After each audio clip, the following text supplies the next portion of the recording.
While there are many things that human beings like to argue about on a day-to-day basis, from politics to sports to religion, human feces being disgusting is the one universal thing that people seemingly can agree upon. However, while most of the population can agree that feces are in fact disgusting, an even larger percent of the population can agree that poop is in fact funny. You can see this in all sorts of media, from shows like South Park, Family Guy, and especially in a series that would go on to become a pop culture phenomenon in Jackass. Fecal funny is king, and while you would expect these sort of things in a show like Jackass, one place where you wouldn't is a place like the WWE. The WWE have cleaned up their image quite a bit since the 90s. Gone are the days of TNA, HLA, and guest appearances from Jared from Subway. While the WWF and WCW rating wars were lighting up viewer screens, there was another war going on behind the scenes. A real diarrhea debacle. A series of human waste wars. Basically what I'm trying to say is shit everywhere! Being on the road 365 days can be a tenuous thing. Being away from your family, feeling isolated from the outside world, it's hard to find ways to pass the time. So in the 90s and possibly even the mid-2000s, wrestlers would pass the time by playing practical jokes on each other. Many of these jokes would be harmless, like the time Owen Hart spiked Harley Race's chili. However, other times, the jokes would involve poo. In the wrestling industry, it doesn't take much for another wrestler to dislike you. You can just be the new guy, and that can be enough to bring down the spiteful wrath of your fellow wrestlers. The Rock would go on to be a media juggernaut. However, before he was The Rock, he was simply Dwayne Johnson. Being the new guy, he made the mistake of leaving his food out, and wouldn't you know it, when he returned from his match, he would find a nice steaming gift inside. Many of these practical jokes that wrestlers would perform would involve this simple formula. A wrestler is just minding their own business when all of a sudden, poo. Kevin Nash opens his USA Today, wouldn't you know it, big steamy log. Jerry Lawler stiffs the click out of money, big Cleveland steamer right inside of his crown. Even a wrestler like the Ultimate Warrior wasn't safe, with Kurt Hennig leaving a bucket of excrement under the ring with Warrior as he was forced to endure the ungodly smell for an entire 3 hours. It was so out of hand that nobody was safe, but how did this all get started?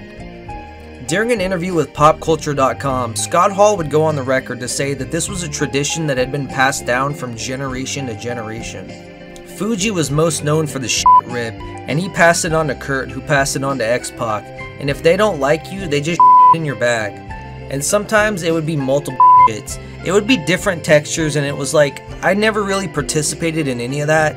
I was aware it was happening. I never shit in anybody's bag, explained Hall. I never wanted to see it because some guys would walk around and go, wow, look, to me, and I'd go, no, I believe you. Then they'd shit in your bag if they didn't like you, and depending on how you sold it, they even did it to Medusa, aka Alundra Blaze. She came in with a little bit of an attitude and she got shit ribbed. Sonny and Chris Candido, Skip and Sonny, oh, one time on a European tour, they got shit ribbed, Hall remembered. And Kurt would do the upper decker. He would go in your room. If he could get in your house, he'd like it even better, illustrated Hall. He would go in your hotel room and lift the back of the toilet. Like the part where the flushing stuff goes, he'd shit in there and put the lid back on and you'd be smelling it for days. Men and women alike were not safe from this passed down tradition. One example of this was the Godwin slop bucket. Nobody ever really knew what was in that bucket, but according to A Star Shattered, The Rise and Fall of the Wrestling Diva, written by Tammy Sitch, aka Sunny herself, the Godwins would leave the slop bucket backstage, letting everyone know what it's being used for. When they would return later on in the night, the bucket would be completely full. According to Godwin, wrestlers and staff who had personal problems with Tammy started spitting their chewing tobacco and putting other garbage into the slop bucket. Godwin then said that both Sean, aka 123 Kid Waltman, and Scott, aka Razor Ramon Hall, took the bucket into the bathroom and relieved themselves into the slop to quote-unquote spice it up. And in case you're wondering, according to Waltman, Hall went number 1 and number 2. Prior to the segment, while preparing backstage, Sunny caught a whiff of the slop bucket and nearly vomited. She immediately refused to be dumped with whatever the hell was in that stuff, according to her.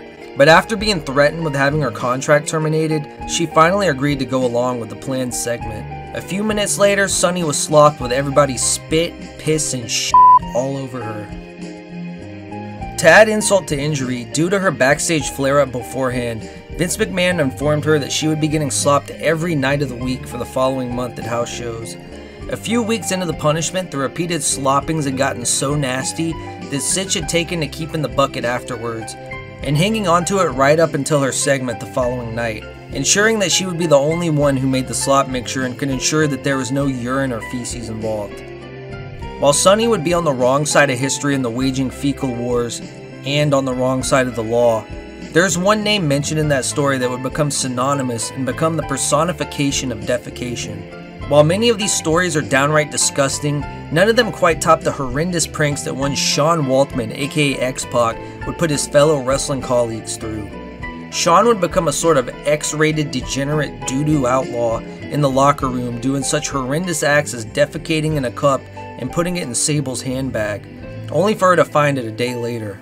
To be fair, this was due in part to Sable claiming that she was the sole reason for WWF winning the Monday Night Wars, so I feel like most people would drop their pants and do the same, honestly. Eventually, X-Pac would take his newfound pastime to limits never thought possible and start incorporating food into his lexical journey. Mark Henry would make his debut around this time and had a bit of an ego, so that's all X-Pac needed to see before he would start pulling his fecal pranks on him. One day, Mark Henry would be enjoying a delicious meatball sub as a dimly lit light bulb would go off in X-Pac's head, and he would get an idea that would live in infamy. X-Pac would defecate into Mark Henry's meatball sub. Allegedly, Pac had done this to many other people before, such as Alundra Blaze, and most of the time they noticed what had happened and just throw the food away. However, this time Mark Henry would completely devour the sandwich, to the shock and horror of X-Pac and presumably half the locker room. This story would give completely new meaning to this promo, where X-Pac says the following. I don't know what you're cooking, smells like shit. Oh my. But I think I'll eat some anyway. Supposedly Mark Henry debunked this story years ago, but I couldn't find proof of this for the life of me. Also, get ready for this.